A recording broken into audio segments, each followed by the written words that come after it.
Hola, muy buenos días, buenas tardes o buenas noches. Bienvenidos a su tercera clase del tercer parcial de la materia de temas de filosofía. Ok, vamos a comenzar. Si recuerdan, el video pasado ya les había comentado que iba a dividir la materia, más bien el tema en cuestión, en tres grandes bloques. Si recordamos, la clase pasada vimos lo que fue arte versus artesanía y sobre ella trabajamos varios conceptos como por ejemplo qué era el arte, qué era la artesanía, la importancia de la imagen, del icono y cómo iba a repercutir en constante con nosotros con respecto a lo que era nuestras costumbres, nuestra cultura, nuestra forma de ser y nuestra forma de vida. Hasta ese punto lo dejamos la clase anterior. Ahora bien, esta semana vamos a ver propiamente la siguiente parte y esa parte va a ser qué es la estética y para qué nos va a servir a nosotros. ¿Cómo va a funcionar? Ok, vamos a comenzar. En primera instancia, si recuerdan en el primer parcial, vimos lo que fue las ramas de la filosofía. Vimos que era la ontología, que era la epistemología, que era la lógica, que era la ética, y entre estas grandes ramas vimos lo que fue la estética. Si recuerdan, yo les dije que la estética no se iba a referir como tal, digamos, a esos lugares donde te cortan y te arreglan el cabello. Sin embargo, algo tenían que ver en una pequeña porción. ¿Qué era eso? Muy sencillo. A eso sí van a tener en cuenta con respecto a la imagen. La imagen va a ser importante en la estética y lo vamos a resumir de una forma simple y va a ser la siguiente. La estética va a ser el estudio de la experiencia estética. ¿Qué es eso? Ok, vamos a comenzar en partes para poder ahondar en este tema. Y vamos a ir de la siguiente manera. Primero, en un principio la estética se refería básicamente a estudiar solamente las cosas bellas, las cosas bonitas. ¿A qué me refiero? Pensemos en las obras de arte que se hacían en el pasado, como por ejemplo las esculturas griegas, las pinturas por ejemplo de Miguel Ángel o del Renacimiento, de Caravaggio, por supuesto Rafaelo. Les dejaré algunas referencias en el blog. Esas pinturas, esas esculturas, tenían una particularidad y eso era que son consideradas obras bellas. Con bellas significa que van a ser estéticamente agradables a la vista de la persona que las va a observar y en general de cualquiera, aunque se las mencionan y más o menos nos hace una idea como de el estilo de belleza que tiene que tener. De hecho, aún en nuestros días seguimos con ciertos paradigmas de la belleza, de tal manera que, digamos, es más reconocida la belleza que, por ejemplo, algo feo, algo grotesco.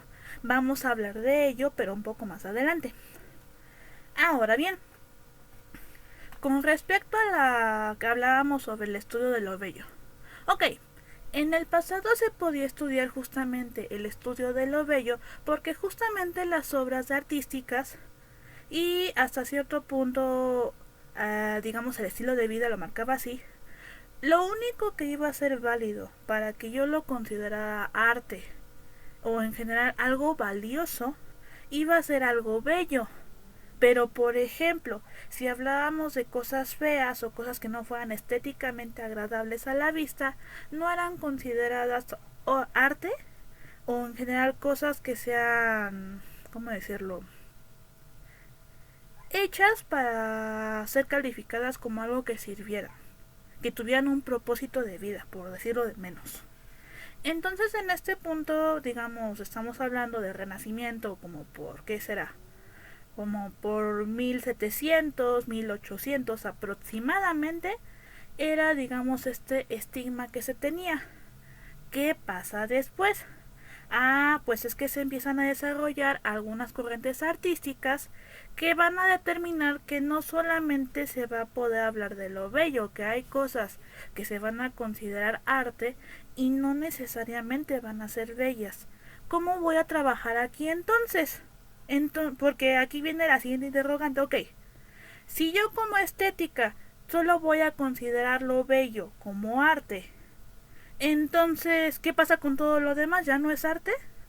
Entonces aquí vienen algunos filósofos y dicen no, porque el arte no necesariamente tiene que ser bello.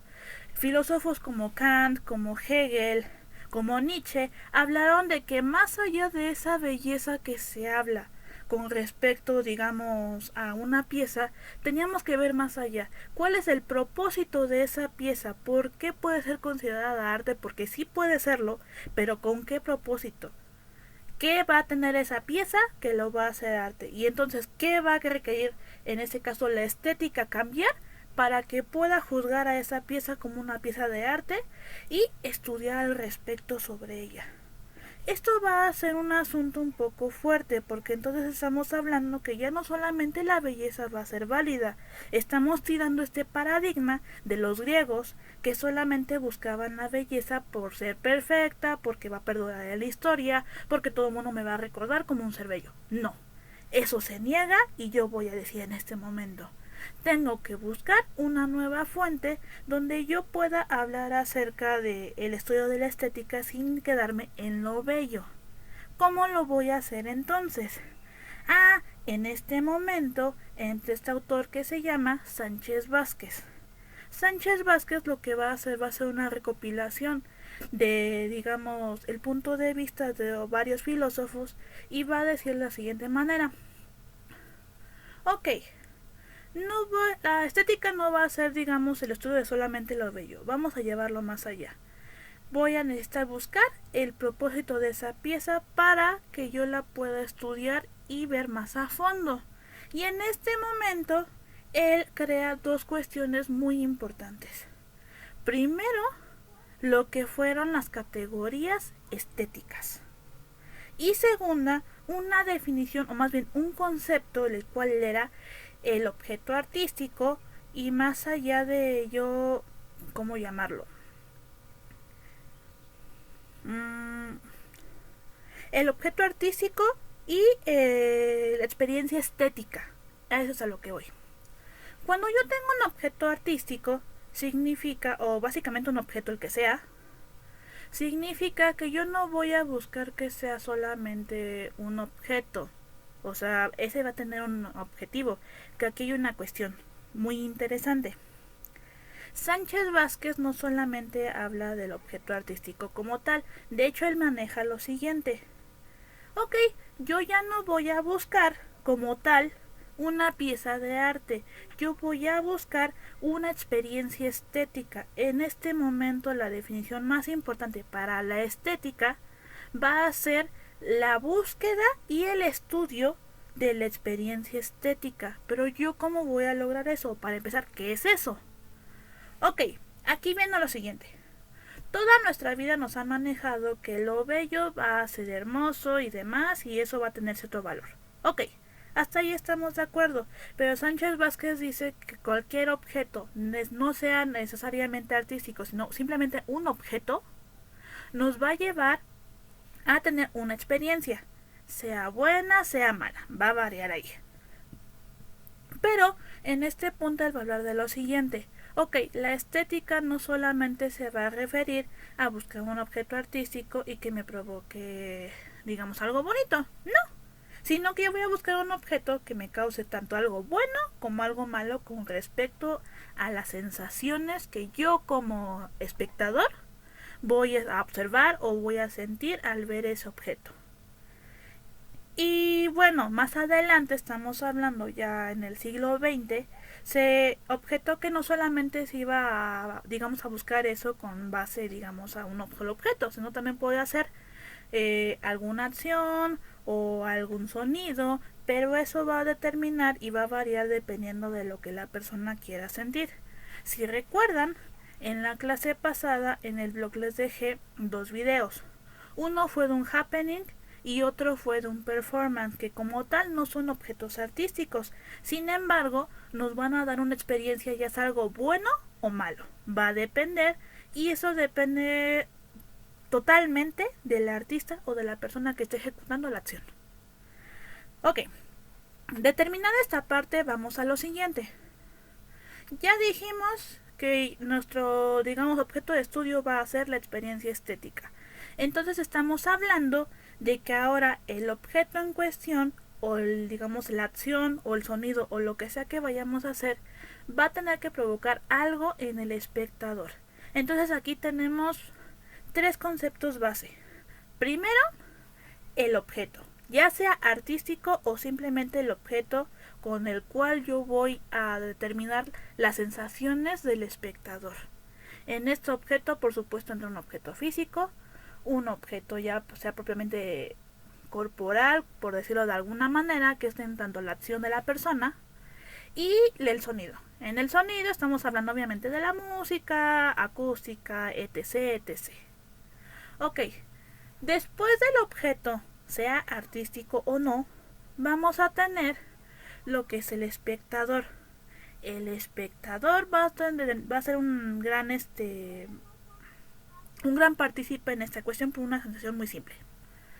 Ok, yo puedo tener la pieza más hermosa o la más fea del mundo dependiendo de lo que yo quiera decir. Pero, ¿y qué? O sea, nada más la voy a exhibir ahí y ahí que se quede por los siglos de los siglos. No. Va a necesitar en este caso y por, digamos, por obligación, por llamarlo de alguna manera, la intervención de, en este caso, el espectador. Si el espectador no existe, para empezar no hay objeto. Digamos, tienen una convivencia que tiene que ser uno con otro. Si este no existe, el otro tampoco. Si este no existe, pues este menos. Entonces, en este caso se determina de la siguiente manera. La estética, al final, va a quedar como el estudio de la experiencia estética del espectador. La obra lo va a determinar esa sensación, pero si no hay un espectador y no siente nada, entonces no hay como tal algo que estudiar. Esto es importante. Y en este punto entonces tenemos esta cuestión. Ok, ya tenemos el objeto, ya tenemos al espectador. Tú como persona que lo vas a crear va a ser un asunto aparte porque tú vas a tener, digamos, un objetivo, una razón por la cual estás creando esa pieza. Entonces, supongamos, yo les ponía el ejemplo hace un par de clases y en él hablaba de lo siguiente. Cuando yo estudiaba en la Facultad de Artes y Diseño, hubo una compañera en la clase de madera que estaba haciendo una pieza que era un bloque muy grande de madera, que la idea era que fuera la silueta de una persona. Y en esa silueta estaban muchos agujeritos, pero o sea, muchos, relleno de agujeros. Esa pieza, digamos, para las personas que sufren de esta fobia, que en este momento no recuerdo cómo se llama esa fobia, tú te paras, digamos, enfrente de esa pieza y la ves y te sientes muy incómodo.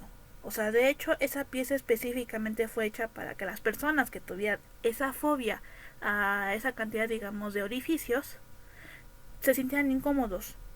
No estoy tan segura si con las demás personas los logró, porque la verdad es que ya no estuve tan al pendiente de esa pieza. Pero al menos a mí, de buenas a primeras, ya teniéndola más o menos el proceso, a mí me incomodaba mucho esa pieza, porque justamente yo padezco de esa fobia. Y ese es el objetivo de la pieza, o sea, que me causaría incomodidad. Más allá de que, oh, qué bonita pieza, no. El objetivo de esa pieza era que tú te sintieras incómodo. No estoy segura cómo terminó, pero digamos en el proceso a mí personalmente sí me causaba esa incomodidad. Otro ejemplo. Actualmente el arte contemporáneo, si se pudieron dar cuenta con los ejemplos que les subí, va a tener determinadas formas de expresión. ¿En qué sentido?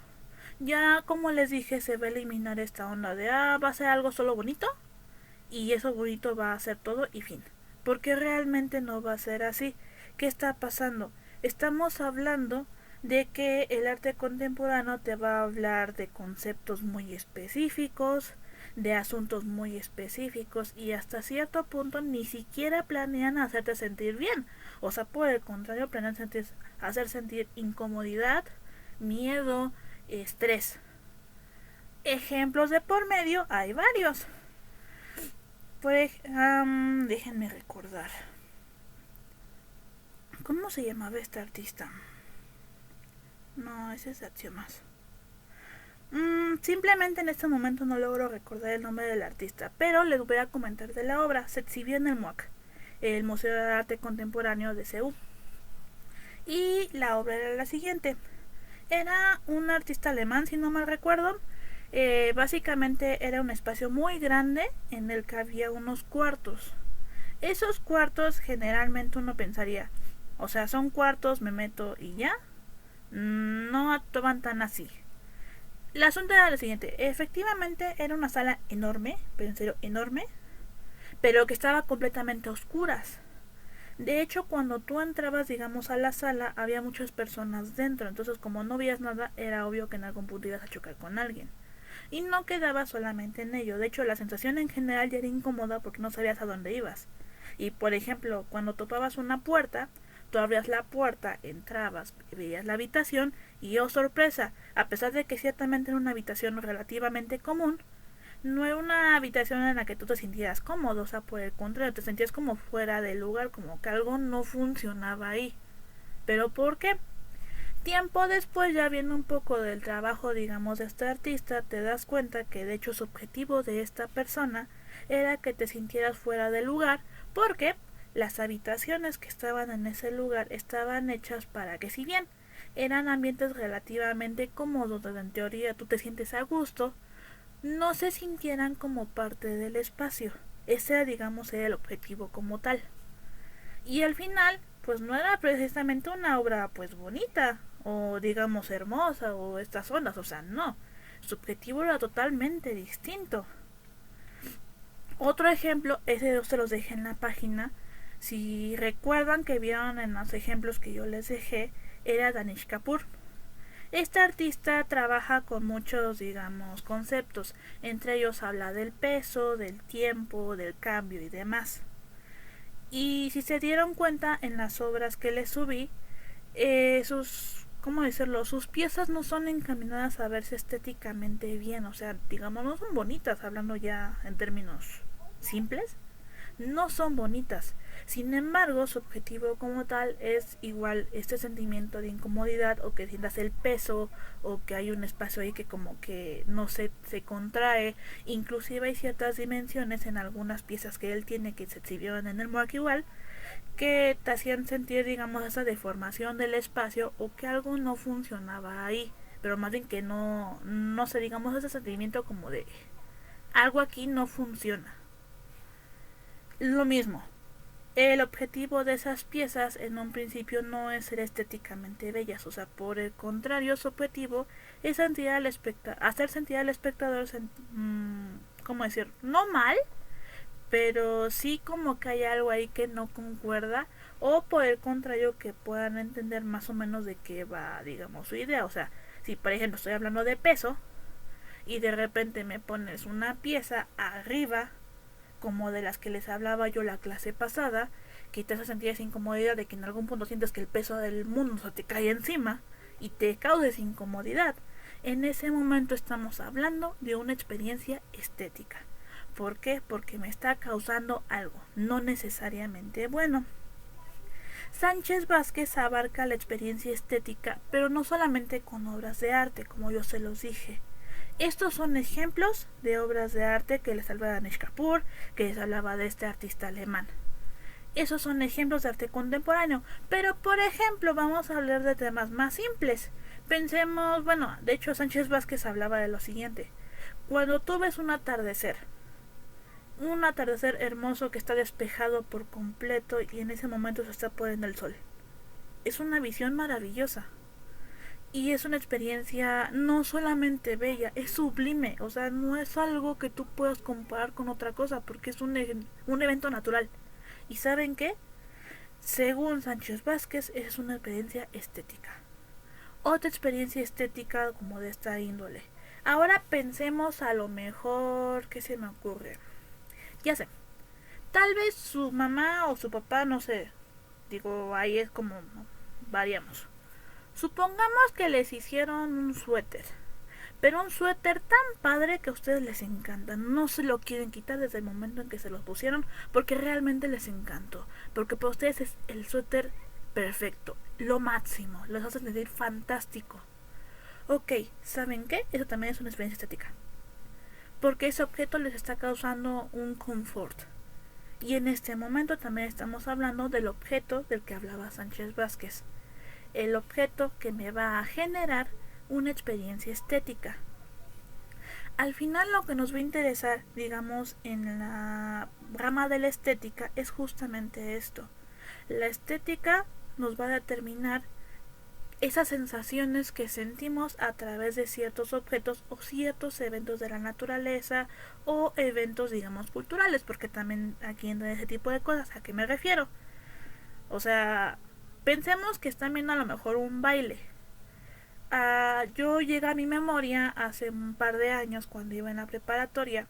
Llegó a la escuela un elenco de ballet de... ¿Cómo se llama este lugar? Me parece que provenían de Ciudad Universitaria con respecto al elenco de ballet de la UNAM, si no estoy tan mal.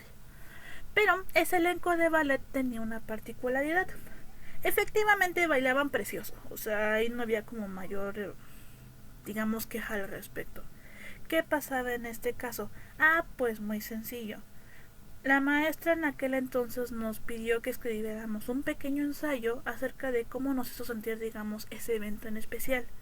Les voy a ser sincera, disfruté mucho ese evento, pero hubo un baile en particular que a mí personalmente me aterró por completo. O sea, no podría dar otra opinión más que ella. ¿Por qué? Si no mal recuerdo, lo que bailaron fue el Lago de los Cisnes.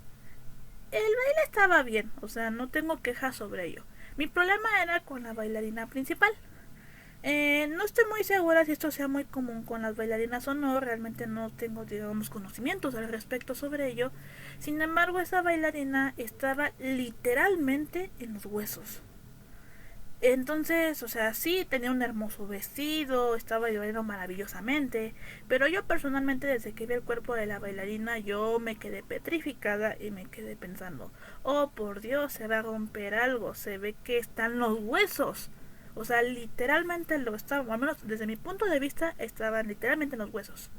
Entonces, ¿qué pasa? Esta experiencia que pudo haber sido bella, puesto que el baile, pues sí, estaba bastante bien, estaba muy bello, la verdad, se volvió una experiencia muy incómoda y hasta cierto punto muy estresante para mí como espectadora, que yo estaba en primera fila y yo estaba viendo, digamos, las condiciones en las que estaba la bailarina principal. Ahora bien, no digo que para todos vaya a ser igual, sin embargo, justo aquí también hay otro detalle. Cuando estamos hablando de la experiencia estética de otra persona, digamos de, ¿cómo decirlo?, del espectador, esa opinión también va a ser subjetiva. ¿Cómo que subjetiva? Nosotros lo hablamos en clase que cuando tú eres un ser subjetivo significa que vas a tener una opinión y no necesariamente va a ser la de otra persona. O sea, yo puedo decir una cosa y otra persona va a decir otra. Y está bien porque somos seres diferentes. Pero aquí viene una cuestión. Cuando somos seres diferentes, obviamente vamos a tener diferentes costumbres, conocimientos, gustos, etc, etc. Eso significa también que nuestra experiencia también puede variar dependiendo de los gustos de cada persona. ¿A qué sentido? Ese mismo baile, poniéndolo de ejemplo, a mí me pareció algo estresante por esas cuestiones que yo les comenté. Sin embargo, para otra persona, por ejemplo, del público más atrás, una chica decía, es que fue maravilloso, o sea, fue la experiencia más sublime que pude haber experimentado. Y yo me quedaba al principio, pero ¿por qué si la mujer, o sea, sí bailaba muy bonito, o sea, eso no se lo quito, pero a mí me aterró? Y entonces me puse a pensar más, digamos, profundo y me quedé pensando, no, pero tiene razón en algo. Porque la, digamos, la visión de una persona no significa que vaya a ser la igual a la de otra persona. O sea, yo me enfoqué, digamos, en el estado físico de esta chica, pero ella se enfocó más en el baile. Y digo, está bien, porque es la experiencia estética de cada persona y por eso va a ser subjetiva. Entonces, en este punto tenemos que la estética va a partir de esos, digamos, de estas definiciones.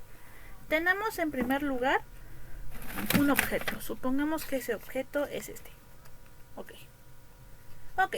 este es mi objeto. Y luego tenemos al espectador. Supongamos que ese espectador va a ser esta cosa. Este es el espectador, este es el objeto. Entonces tenemos una cuestión aquí, va a depender de esta persona la experiencia estética. ¿Qué experiencia, qué sensaciones va a tener esta persona con este objeto? Hasta aquí relativamente no hay problema, pero tenemos que considerar que no solamente va a ser esta persona, que va a ser una tercera, una cuarta, una quinta, y así podemos seguir la lista. Y en esta cuestión tenemos lo siguiente: la interacción en la estética va a ser objeto artístico, espectador, experiencia estética que le causa ese espectador, y esa experiencia estética es lo que se va a estudiar en estética. Digamos, esa va a ser su fin para esa experiencia estética. Esto va a ser importante y por favor espero que no lo olviden, porque esto va a determinar lo que conocemos más adelante como las categorías aristotélicas. Este último tema lo voy a dejar para la siguiente semana para cerrar propiamente el tema de lo que va a ser la segunda parte del tercer parcial. No se preocupen, eso es relativamente más sencillo, pero necesito ahorita que se enfoquen en esos tres: el objeto artístico, el espectador, la experiencia estética, que se va a dividir en sensaciones, en digamos visiones y propiamente en la subjetividad y o opinión de la persona.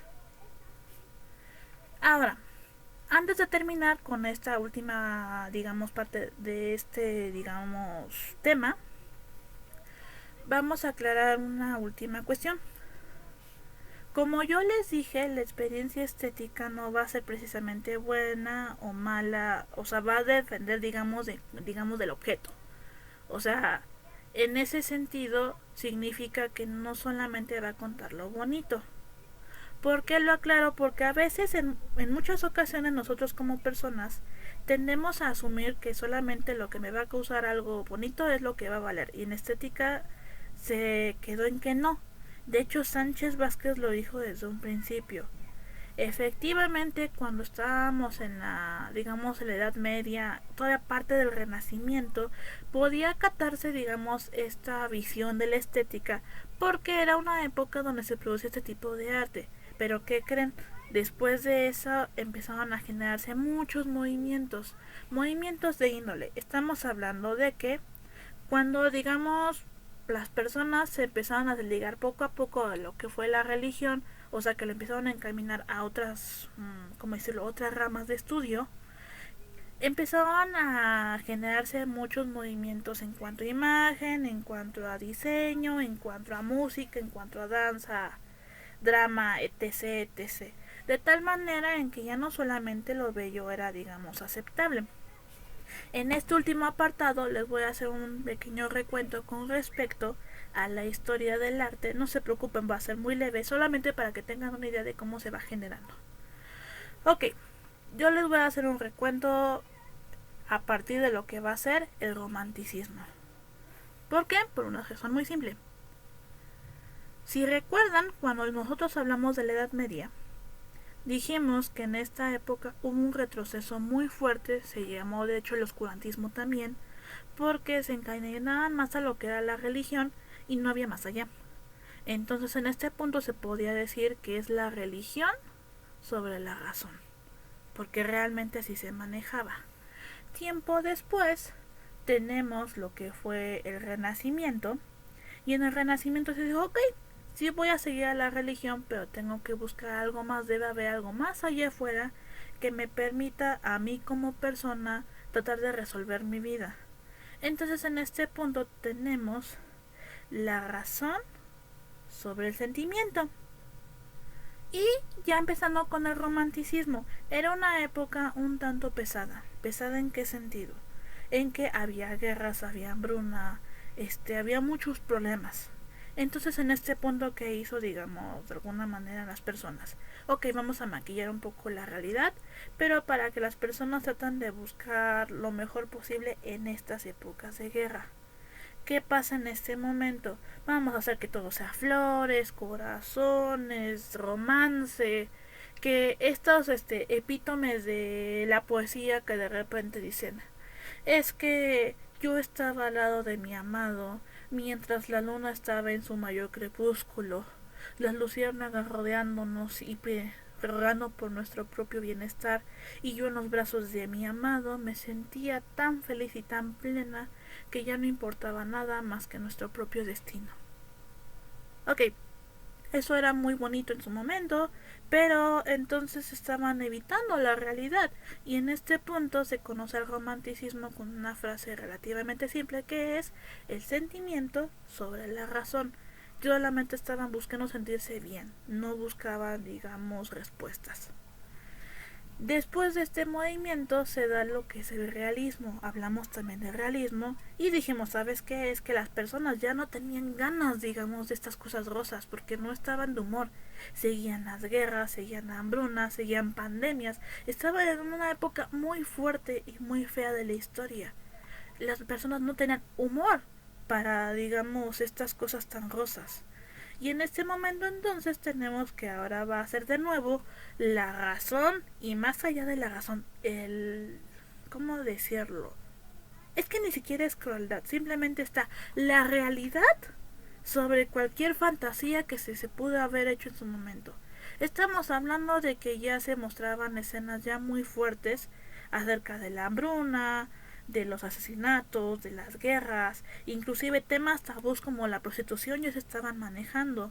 Yo les hablaba de un libro que se llama Santa, que es del autor Gamboa, si no sé tan mal, que relata justamente la vida de una prostituta, que no era tan linda, que no, digamos, uno pensaría que como venden su cuerpo, tienen todo, y no es así, padecen muchísimo. Y es una cuestión que ya se estaba manejando en el realismo, más específicamente en la rama del naturalismo. Eso fue, digamos, como por la década de los 1850 aproximadamente, 1910, más o menos. Así en un aproximado. Después de, digamos, toda esta parte, sabemos que no es como que hayan quedado las guerras ahí, ¿verdad? Había muchísimas más. Pero, después, digamos, de estas grandes corrientes, se conocen luego como las corrientes del siglo XX, o también conocidas como las corrientes de vanguardia. ¿Qué fueron estas corrientes? Se dieron en décadas específicas y, digamos, se fueron desarrollando para ya sea hablar de un tema en específico, o para intentar desarrollar algo, o para intentar aportar, digamos, a su lugar de origen con respecto a la tecnología, con respecto a la imagen, o con ciertos conceptos, o, ¿cómo decirlo? Cosas que tenían así como una pauta de qué será, por qué se da esto. Entonces en este punto tenemos que se dan vanguardias como por ejemplo el cubismo, el futurismo, arte deco, la Bauhaus, por ejemplo, la escuela de Bauhaus se dio por estos puntos. O sea, hubieron una gran cantidad de vanguardias y cada una tenía, digamos, un estipulado con respecto a que ellos buscaban resolver algo. Ejemplos de esto. Pensemos en la Bauhaus. La escuela de la Bauhaus simplemente fue una escuela que tenía como, digamos, objetivo principal poder, ¿cómo decirlo? Hacer la imagen útil. O sea, más que digamos que fue una imagen así preciosa, a mí no me sirve una imagen preciosa, quiero una imagen útil, que tenga una utilidad. Entonces creaban pinturas que hasta cierto punto eran geométricas pero que tenían una razón de ser, crearon muebles, crearon artículos que eran útiles, que en este caso es la premisa, tienen que ser útiles para el ser humano. Tenemos por ejemplo el futurismo. El futurismo fue una corriente donde básicamente lo que querían era diseñar objetos, no eran objetos, eran planos para objetos que pudiesen ser útiles en un momento dado. O sea, lo que ellos querían era hacer, ¿cómo decirlo? Pioneros en lo que era maquinaria que pudiese ser útil para su lugar de origen. De hecho, si se fijan un poco, si buscan un poco en Google, si empiezan a revisar, se van a dar cuenta que efectivamente varios cuadros tienen unas formas que son un tanto extrañas hasta cierto punto, pero son de alguna manera planos de piezas que ellos creen que pueden llegar a funcionar. Estamos hablando también, les mencioné el arte deco. El arte deco además en esta onda del diseño. En el diseño ya les habíamos hablado de que vamos a buscar imágenes que conmuevan a la gente, que los hagan que compren ciertas cosas, que elijan ciertas cosas, que tomen decisiones en ciertas situaciones, pero eso se va a manejar un poco más, ¿cómo decirlo?, formal en el arte deco. Y van a haber muchísimas más corrientes de esa índole. ¿Pero a qué voy? Si se dan cuenta, algunas de las corrientes que ya les mencioné no tienen nada que ver con buscar cosas bellas. Van a buscar su propio significado y su propia razón del ser. Y esa es la cuestión. La experiencia estética no va a buscar cosas bellas necesariamente, por supuesto las va a tener, pero no va a ser su único propósito. Todas las corrientes van a tener una opción de ser y van a tener un objetivo en cada una, y la estética se va a encargar de justamente estudiar esa parte. ¿Qué nos interesa? La experiencia estética. ¿Cómo se consigue? Viendo el objeto, la acción o lo que sea que tenga enfrente. ¿De quién depende? De el espectador. El espectador también va a ser muy importante. Y para finalizar con esto último, tenemos lo siguiente. El objeto artístico no va a poder vivir sin el espectador. El espectador no existe si no hay objeto. Y más allá de esta convivencia, si no hay una experiencia estética, la estética no tiene una razón de ser, no tiene estudio, no tiene forma de manifestarse en esta parte, porque depende de ambas cuestiones, del objeto y del espectador. Espero que a esas alturas les haya quedado un poco más claro. Yo sé que tiende a ser un tanto revuelto toda esta situación, por eso quise hacer esta división de los videos. De cualquier manera, como lleguen a tener dudas, por favor necesito que me escriban al correo para que yo lo vaya revisando y yo vaya checando que tengo que agregar en el siguiente video y digamos de más información para que yo pueda aclarar estas dudas. Pues espero que esto les sea bastante útil, espero que estén muy bien ahorita en esta temporada porque ya se está saltando un poquito más fue el COVID. Hemos tenido algunos avisos de algunos chicos que han tenido problemas en casa, pero espero que no sea el caso de ustedes.